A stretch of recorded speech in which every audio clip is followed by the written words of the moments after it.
Hello friends, ધમુસ kitchen and blog પર તમારું સ્વાગત છે.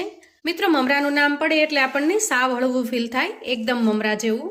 પણ મમરા એક એવી વસ્તુ છે કે એમાંથી આપણે ઘણું બધું બનાવી શકીએ છીએ.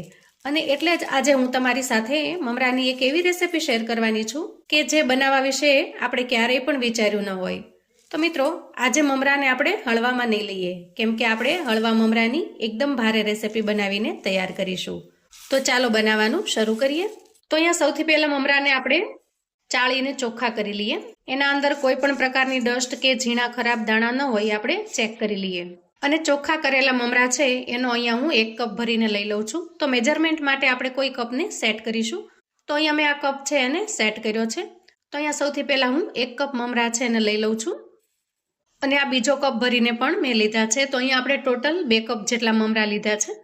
તો સામાન્ય રીતે મમરા જો થોડો સમય પડ્યા રહે તો થોડા નરમ થઈ જાય છે અને એનું જે ટેક્સચર હોય છે એ ક્રિસ્પી નથી રહેતું, થોડા હવાઈ ગયેલા હોય એ ટાઈપના થઈ જાય છે. તો અહીંયા સૌથી પહેલા મમરાને આપણે શેકી લેવાના છે.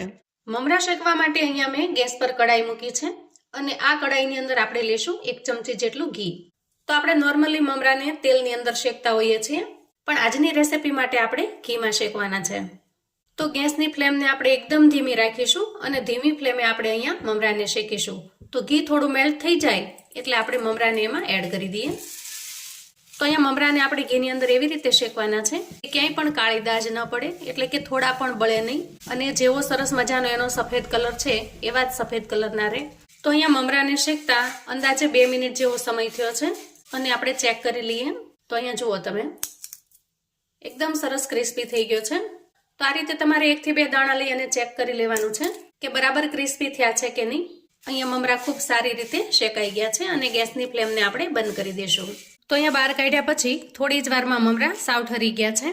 તો એને હવે આપણે એક મિક્સર જારની અંદર ટ્રાન્સફર કરી દઈશું અને ઢાંકણ ઢાંકી એકદમ પાવડર ફોર્મમાં પીસી લેશું.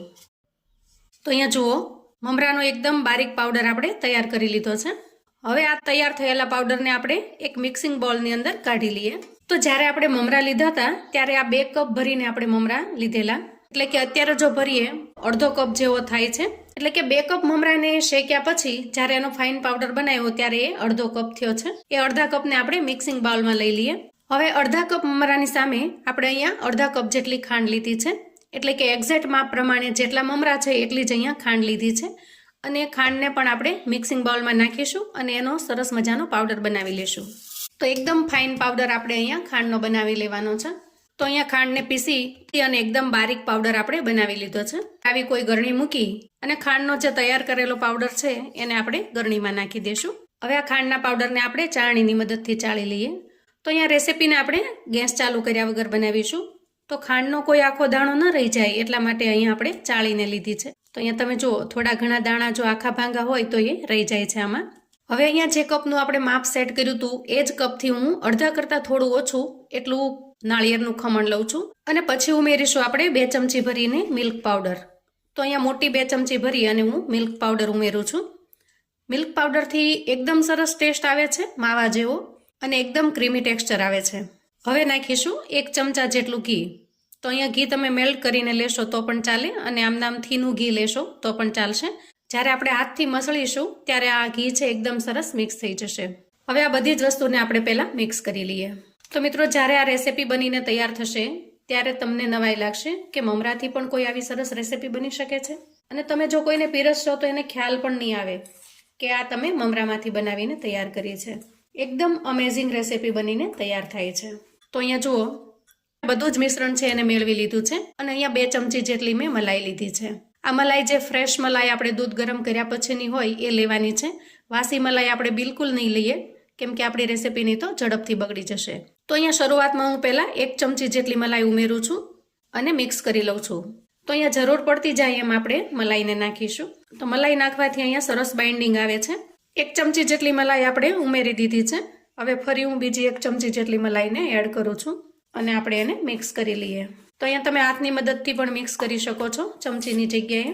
તો હું તમને અહીંયા હાથથી મસળીને તૈયાર કરી બતાવું. તો મેં થોડું ઘી લીધું છે અને હાથમાં આ રીતે લગાવી દીધું છે, જેથી કરીને મિશ્રણ હાથમાં ચોંટે નહીં. હવે આ બધું જ મિશ્રણ છે એને આપણે હાથથી મેળવી લઈએ.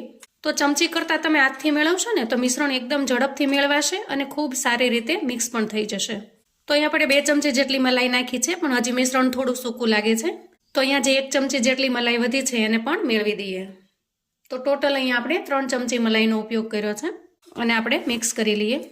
તો મિશ્રણ તૈયાર થઈ ગયું છે. અહીંયા તમે જોઈ શકો છો એકદમ નરમ પણ નથી અને કઠણ પણ નથી, એ રીતનું આપણે અહીંયા મિશ્રણ બનાવીને તૈયાર કર્યું છે. હવે આ મિશ્રણને આપણે એક કન્ટેનરની અંદર સેટ કરવાનું છે.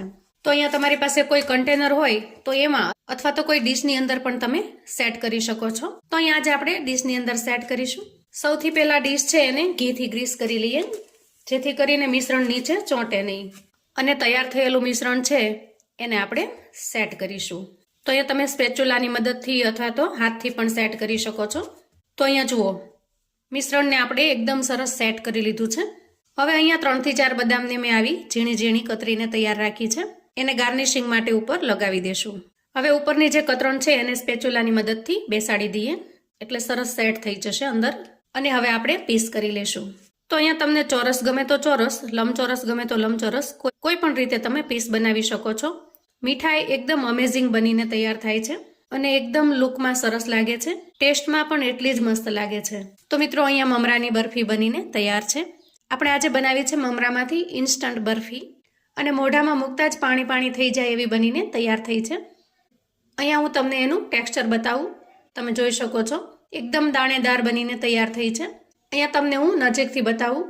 તમે જોઈ શકો છો એકદમ સરસ બનીને તૈયાર થઈ છે. તો મિત્રો જ્યારે પણ ઇન્સ્ટન્ટ મીઠાઈ બનાવવાની જરૂર પડે તો તમે ઝટપટથી આ મીઠાઈ બનાવીને તૈયાર કરી શકો છો. અને તમે કોઈ પણને પીરસશો ને તો ખ્યાલ પણ નહીં આવે કે તમે આ મમરામાંથી બનાવેલી છે. જેટલી દેખાવમાં સરસ લાગે છે એટલી જ ટેસ્ટી પણ લાગે છે. તો મિત્રો આવું અવનવું જાણવા માટે ચેનલ પર જો તમે નવા છો તો ચેનલને સબસ્ક્રાઇબ કરો. વિડીયો ગમે તો લાઇક અને શેર કરો.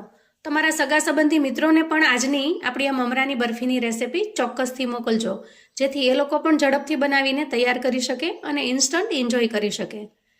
મને આશા છે કે આજનો વિડીયો તમને જરૂરથી ઉપયોગી થશે. ફરી મળીએ એક નવી રેસિપી સાથે. ત્યાં સુધી આવજો મિત્રો.